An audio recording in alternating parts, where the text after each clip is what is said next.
Hi everyone, I'm here to answer the question, what are my hopes for the future society? I don't know if you have heard or you have noticed that war is and has been destroying us.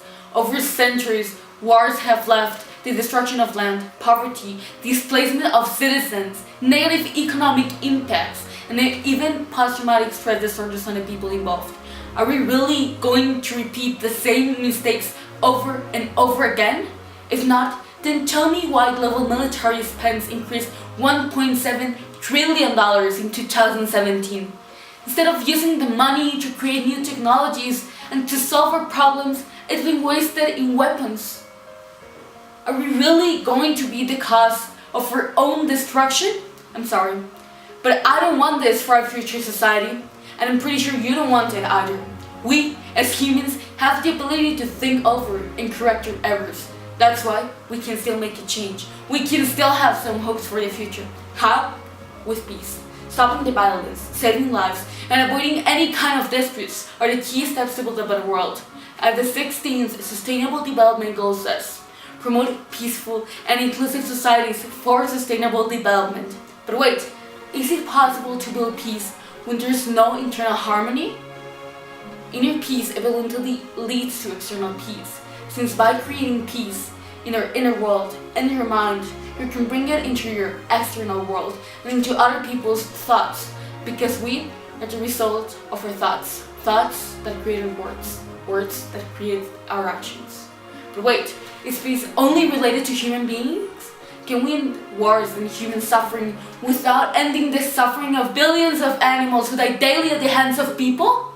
These violent actions must stop if we want to create a non-violent world. As Albert Schweitzer once said, until man extends his circle of compassion to include all living things, man will not himself find peace.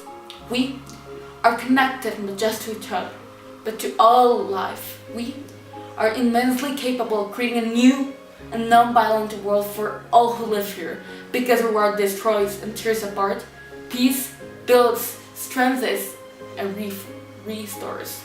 Now let's talk about my country. Colombia has been in war for a bit more than half a century. The conflict has left 8.5 million victims registered, which is approximately 17% of the total population.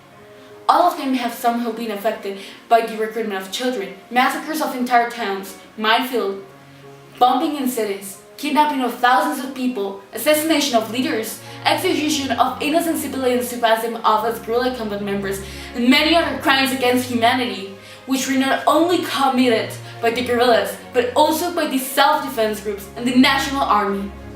For years, economic resources have been turned away from education, health, and infrastructure to be invested in guns, to be invested in more victims, to be invested in more environmental damage, and in more spiritual damage. Peace, 20 years ago, sounded as something impossible, but now, thanks to efforts made by the government and the guerrilla, they got to an agreement. And as a result, the Institute of International Peace Studies of the University of Notre Dame of the US concluded that in the last 3 decades, the most complete and detailed peace process of the 34 made was the one in Colombia, which is a thunder of hope that falls in a place ruled by intolerance.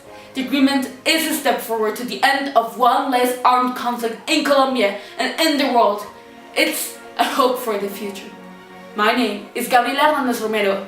I'm a student at Santa Francisca Romana School, but more than that, I'm a global citizen, and my hope for our future society is the absence of war, by achieving internal peace, transmitting it all around the globe, by understanding that these conflicts not only affect humans but all living things, and by forgiving with help of compassion and empathy.